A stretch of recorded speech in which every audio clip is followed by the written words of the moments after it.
2025 সালের এইচএসসি আলিম পরীক্ষায় গোপালগঞ্জ জেলার 21টি কেন্দ্রে 10,000 স্টুডেন্ট পরীক্ষায় অংশগ্রহণ করছে।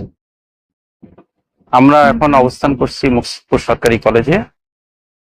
মুকসুদপুর উপজেলায় 4টি কেন্দ্রে 2,000-এর অধিক স্টুডেন্ট পরীক্ষা দিচ্ছে।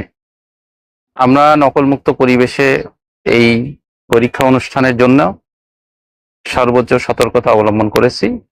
আইন শৃঙ্খলা রক্ষাকারী বাহিনী সহ ট্যাগ অফিসার, ম্যাজিস্ট্রেট এবং সংশ্লিষ্ট কেন্দ্র সচিবগণের সাথে বিগত আমরা 23 তারিখে সন্ধ্যায় জুম মিটিং করে সকলকে নকলমুক্ত পরিবেশে যাতে পরীক্ষা অনুষ্ঠিত হতে পারে, কোনো ধরনের বিশৃঙ্খলা অথবা প্রাকৃতিক দুর্যোগে কোনো পরীক্ষার্থীর যেন পরীক্ষা বিঘ্ন না ঘটতে পারে সে বিষয়টি সতর্কতা অবলম্বন করার জন্য সকলের সহযোগিতা চেয়েছি।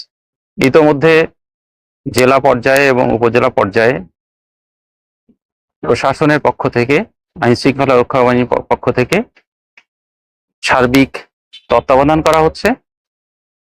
নিয়োগকৃত সকল কর্মকর্তাকে প্রত্যেকটি কেন্দ্রের সকল শিক্ষকগণের সমন্বয়ে পরীক্ষার্থীদের পরীক্ষার উপযোগী পরিবেশ বজায় রাখার ব্যাপারে নিশ্চয়তা দেওয়া হয়েছে। আমরা আশা করছি যে গোপালগঞ্জ জেলায় বিগত এসএসসি পরীক্ষা যেভাবে নকলমুক্ত পরিবেশে অনুষ্ঠিত হয়েছিল, এইচএসসি পরীক্ষা এবং আলিম পরীক্ষা 2025-এর নকলমুক্ত পরিবেশে সুন্দরভাবে সকলের সহযোগিতায় অনুষ্ঠিত হবে। ধন্যবাদ।